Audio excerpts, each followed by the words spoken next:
she'll do just fine. So I'm going to introduce our first speaker, otherwise known as the Perspicacious Conservative, also a featured editor over at Peach Pundit, Miss Jessica Szilagyi.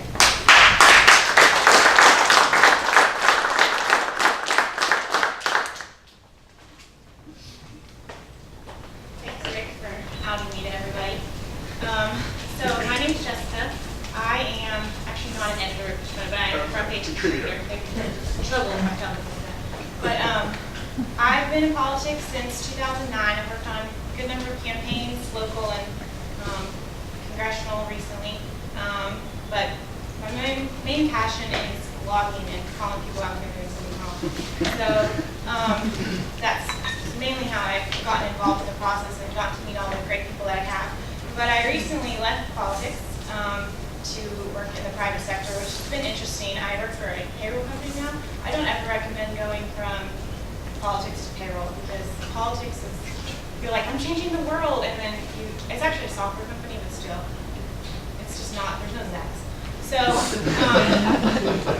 it's great, I'm thankful for my job. But the reason I'm here today is because I'm 26 years old, and I am a millennial, self-proclaimed, and it's really important to me that the GOP starts doing a better job reaching out to people my age, because we're not doing a very good job right now.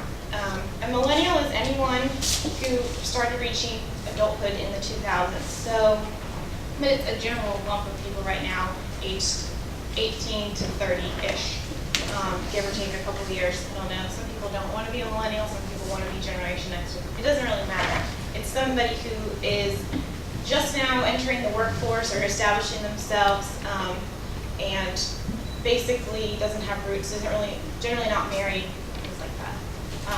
So, speaking of my new job, the other day, I'm a new girl still, I've been there for about 5 weeks, and I don't really talk politics with anyone in the office because you never know where people stand, and I'm quite opinionated, so I don't want to make enemies before they even know anything about me. But I heard this gentleman who's probably in his late 40s, early 50s, talking to someone who's also my age, a young guy, and I could hear him from my office, and he said, well, your generation got Obama elected, and it's your fault because you guys are lazy. And I went marching out there, and I was like, don't talk to him like that. Because he told him that everyone our age is a liberal. And so that's when I went marching out there, and I was like, you're wrong. Don't talk to him like that. And the guy was like, this chick. And my boss came out and was like, she doesn't come out and talk to anyone in 5 weeks, and here she comes because they were talking about the senators. And I'm like, you're wrong. The reason that our generation, yes, our generation did get Obama elected. Obama got a lot of people our age to get out to the polls and vote. But there are plenty of people my age who are conservative and just want a reason to, something to believe in. And McCain and Romney, unfortunately, weren't those people. And we have to accept that and acknowledge that and understand why it didn't work. So I had some banter back and forth with this guy, and of course, it got into social issues and the whole millennial conversation, and it just kind of illustrated exactly what I want to talk about. And I've given this speech before, but it really drove home the points that a lot of people don't know that they're pushing people away. This kid is not involved in politics. He knows a lot. I've had conversations with him privately, but he has no reason to get involved. And when someone's telling you, well, it's your generation's fault and you're lazy, why would you vote Republican?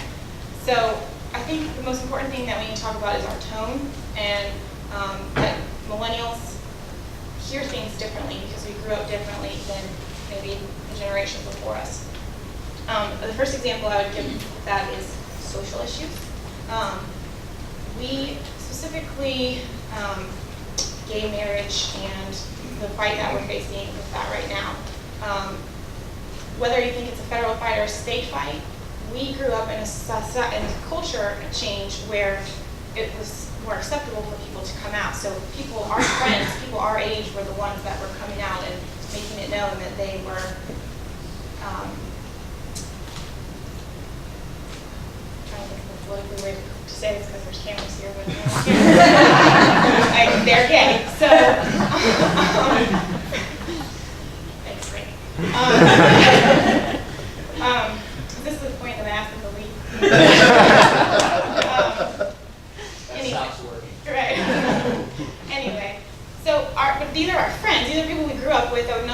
kindergarten that we went through school with, and so we see them as people first. We don't see it as a political issue. They're our friends, and they're coming out and they're voting on a single issue. So we don't see it as like a no.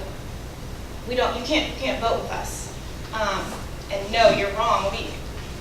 It's just not how we pick apart the pieces. And I think that candidates that lead with social issues are going to continue to see that it doesn't work. A poll about a month ago came out for Purdue that said he was leading with 18 to 35-year-olds. I don't really believe polls a lot of times, but I do think there's some value in that, because I heard him speak over a year ago at the Cobb Young Republicans, and he never once said anything about being pro-life.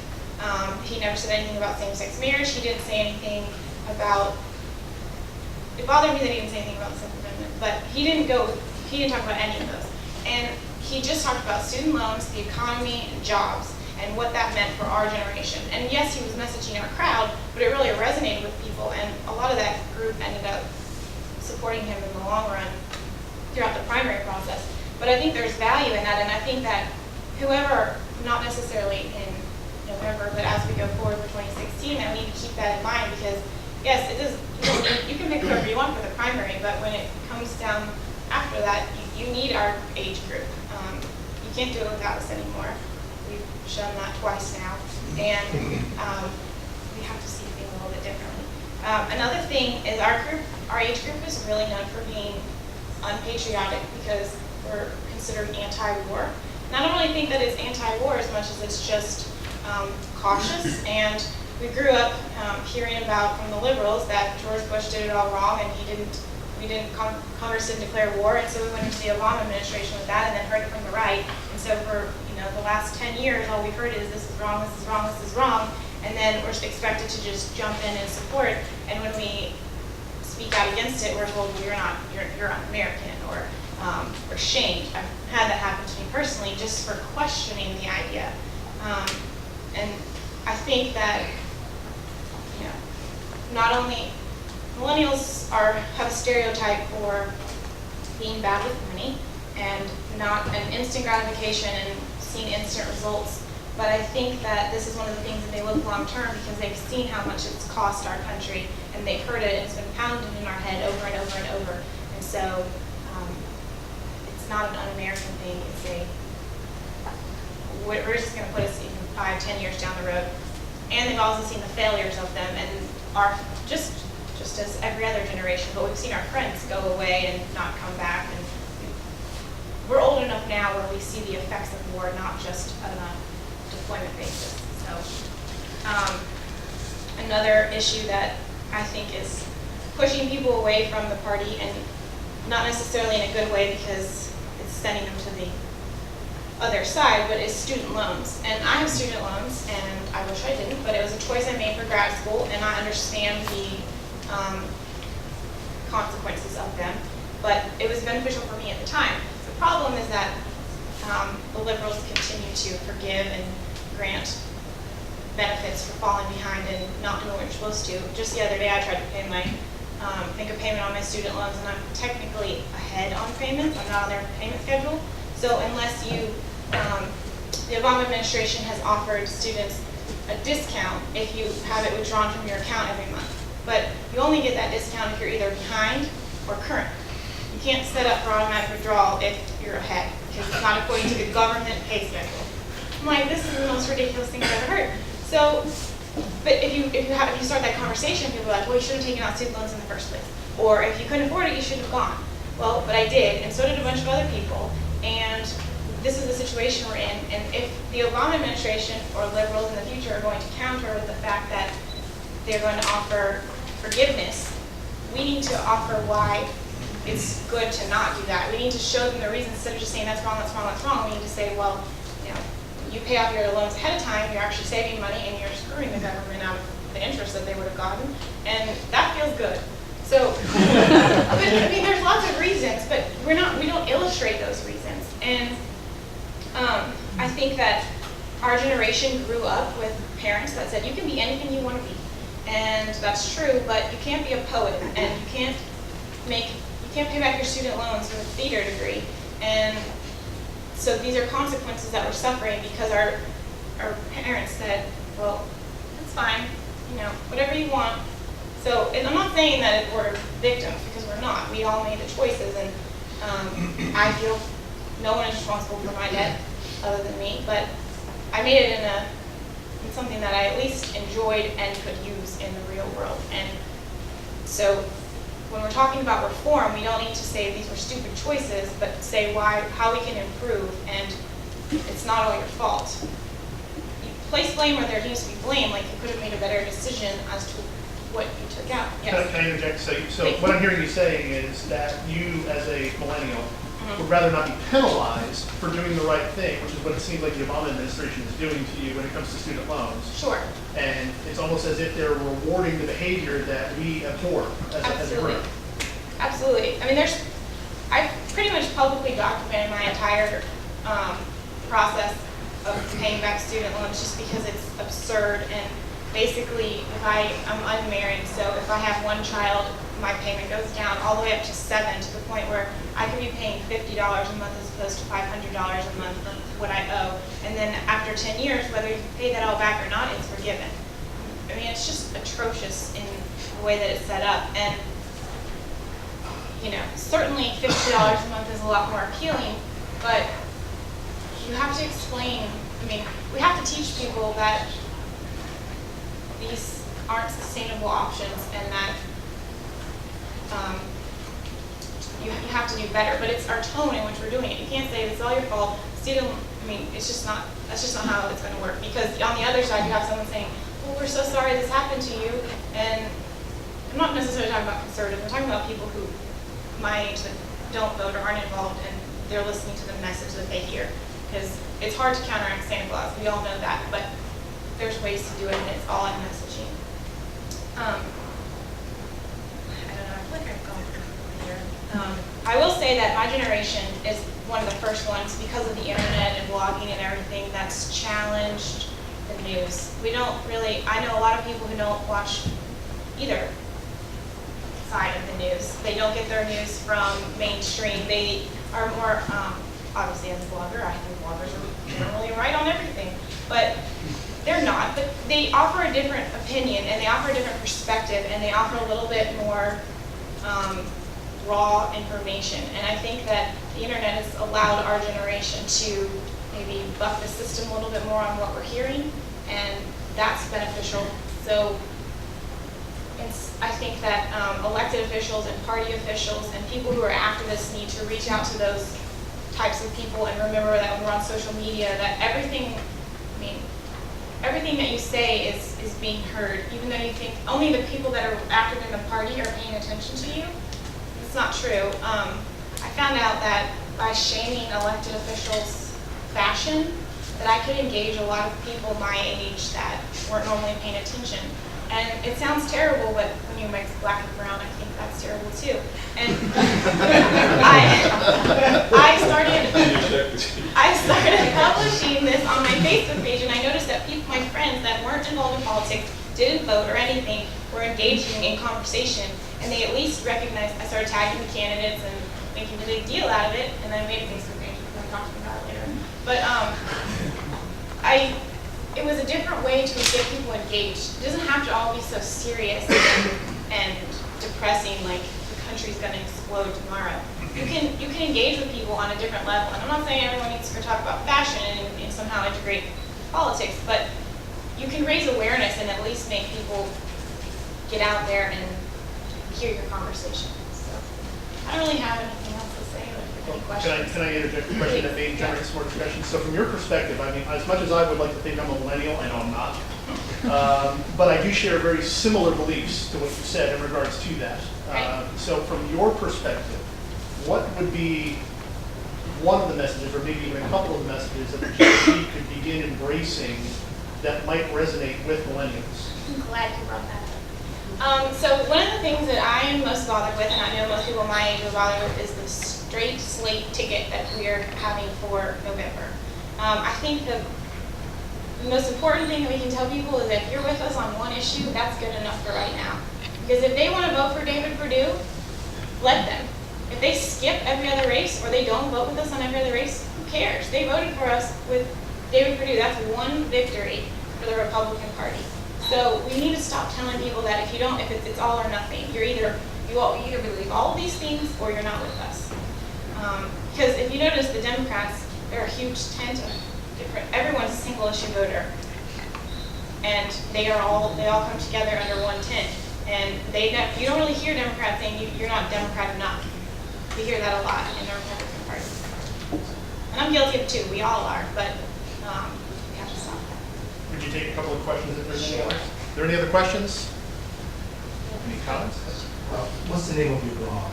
It is the Perspicacious Conservative. I will write it down for you. So when I first started blogging, it means thoughtful. But I was like, I don't want to be thoughtful. And so I picked Perspicacious. And when I started blogging, it was my mom and my boss that read it. And I was like, no one's ever going to read this. This is basically just an online diary. And then I bought the hyperlink and everything. And now it's just, I have to spell it every time. And my last name is Szilagyi, so I really don't have a chance. No one can ever read it. I think your online name is Smith at this point, right? Yes. Jessica Smith. Yes. So. Any other questions for Jessica? Andrew? It's not really a question, it's more of a statement. You spoke of the student debt and how basically the Obama administration is basically trying to allow people to not pay on time and live up to their obligations, correct? Correct. That pattern that you're speaking of is in the housing market. Absolutely. It's not just strictly millennials. Absolutely. So I just wanted to mention that. You're right. I think my only rebuttal to that would be that because of the student loan debt, we are putting off getting married and having kids and buying a house later because when you have $500 that I pay is really not that much compared to what a lot of people are paying when they have $150,000 in loans. But you're right, it is a trend of just forgiveness and setting up the market is a big problem. So, okay, you talked earlier about sources of information, okay? And I'll agree, maybe, go back many years, people only got that information from watching broadcast TV. Mm-hmm. And I have to admit, a lot of my information over the last decade probably come from the internet, which I also consider a great equalizer because you can have no money at all and yet communicate a message. But my question now specifically is, and there may be some of the obvious ones like YouTube or whatever, but what are the best sources of where to get information? Where do you say millennials are looking? And then the next question to lead into that would be, do you think the Republican Party or even any of us in Georgia as organizations are utilizing those sources efficiently? So to address the first point, the order is Facebook, Twitter, LinkedIn, and then Instagram for messaging. I don't know where YouTube falls in between those, but I've learned through campaigning that it's really hard to get people to click anything. They want a picture and a few short words to tell them everything, and that's really hard to do, but they don't want to do any extra work. I mean, yesterday I was having a debate on my Facebook page, and somebody inserted a video, and I was like, scroll to minute 45, and I was like, I'm not doing that.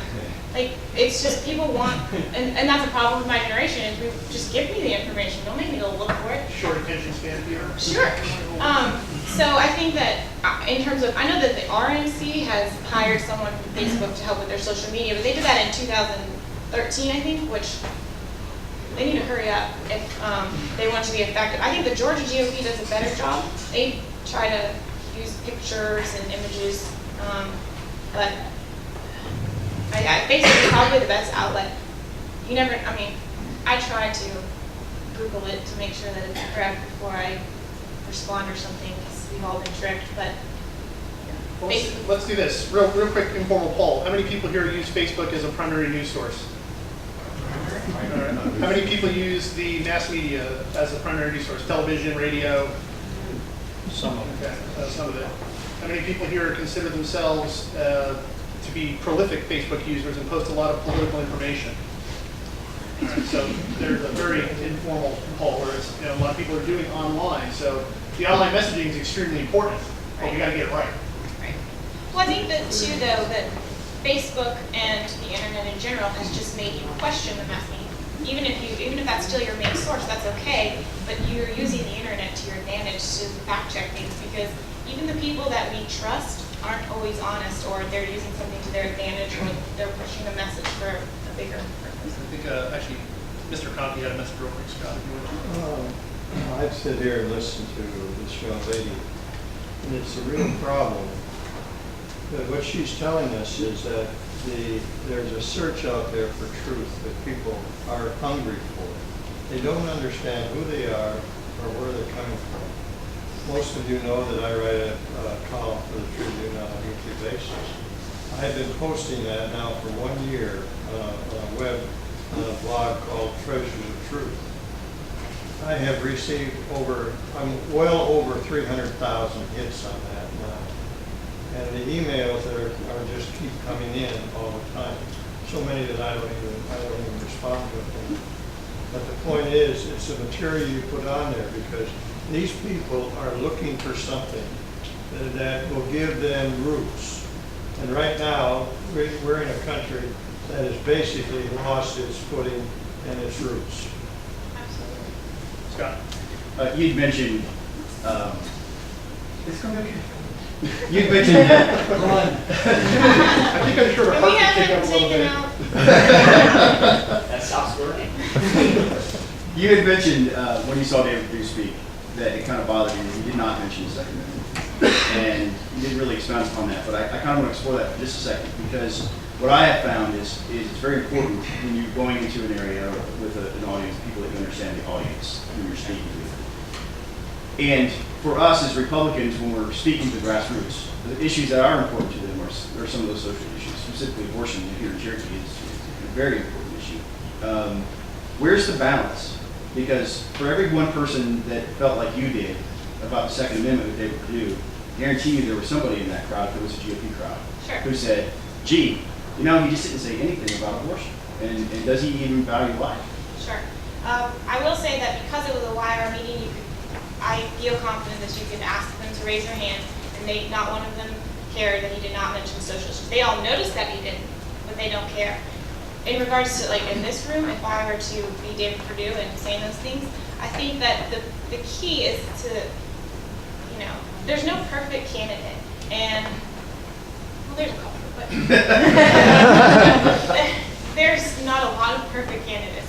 And I think that it's important to say, well, in the primary process, you get to pick and choose. But I think David Perdue's, the important thing for him and Nathan Gill right now is to say, well, if you're going to vote for me, that's fine. If you're not going to vote for everyone else, that's okay. Like, not that he's putting down his ticket buddies, but to say that, everyone has a different perspective on different issues. There's different types of Republicans, and you don't have to fit into this cookie cutter to be the right type of Republican, and I'll accept your vote one way or the other. And I think the biggest problem we're seeing now with is the party, but I see your point, but I still think that you have to just go by a yes. As a follow-up, and kind of just to explore that comment about getting one vote somewhere on the ticket. Isn't what you're really advocating for is absolute right of conscience, allowing a person to have the freedom and ability to decide for themselves which candidates, for whatever reasons, best fit what they think the country should take as a direction. Right. I mean, I've said for the last 6 months that I'm going to vote for a person, not a party. And that doesn't mean I'm not voting Republican. It just means that if someone's not the right fit for me, I can't just pass a ballot because I feel like I have to. And I'll turn out for the people that I feel confident doing so. And I've taken a lot of heat for doing that, but I don't feel bad about it because I'm not going to, they tell me that it's throwing away a vote. Well, it's throwing away a vote for me on a personal level, like with my own convictions, if I vote for someone that I don't believe in or doesn't represent me. All right, we've actually got 2 more questions. We're running a little bit over, but I know Ron has had his hand up for a few minutes. That's an individual candidate analysis, but as a party, as a conservative movement, we talk a lot about restoring America, take our country back, the American dream, all those kinds of things, and that needs to be our generalized mission.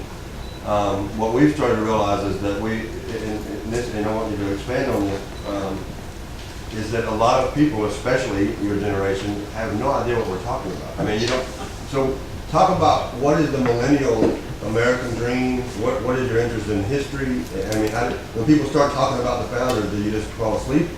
Do they care? I mean, how do we reach them with that vision, and what matters? I think those are 2 separate questions. What engages them now is finding a job and being able to move out of mom and dad's house. And that is a joke, but like people joke about that, but it's true. And I mean, I would say that half of my friends from high school are living at home. That's ridiculous. I'm 26. It's not appropriate. And it's not what our country was based on, to be dependent for that long. I think that when you come from history, yes, I think it's probably boring to people who would rather be on Facebook or Twitter or the bar or whatever, but I think that when you craft a message that is about restoring, instead of acting like we're starting here, we're starting today and moving forward, instead we're going to try to go back to where we came from, it's a little bit more appealing because it doesn't seem so dramatic and I don't know what the word I'm looking for is. Exciting. Yeah, it's a little bit, it's like, it gives them something to believe in because we used to have it. When you talk about something as, it doesn't seem attainable if we're starting right now, going forward from zero. But if you can show them where something worked in the past, I think that resonates a lot more. Okay, and I know Susie had a question, and Andrew wants to make a quick statement, so let's keep it very brief if we can, because we're running a little bit over. So Susie, real quick. I'm good, that answered it. Oh, that answered it? Okay, Andrew, your statement, and then we'll go on. The one thing I do not hear being told here is that the young people, what we call the millennials, do not trust us. I'm a grandparent. I know I don't look it. I got kids that are old that are millennials. I identify with the millennials on a lot of issues. But they don't want to be told anything. They're not stoics. They're Epicureans. They want to investigate. But right now, what we're not discussing is that the young people don't trust us. And until we regain that trust, by talking about the issues that are important to them, there will be odds with party-type functions in young people. That's my opinion. Jessica, thank you very much. Appreciate it.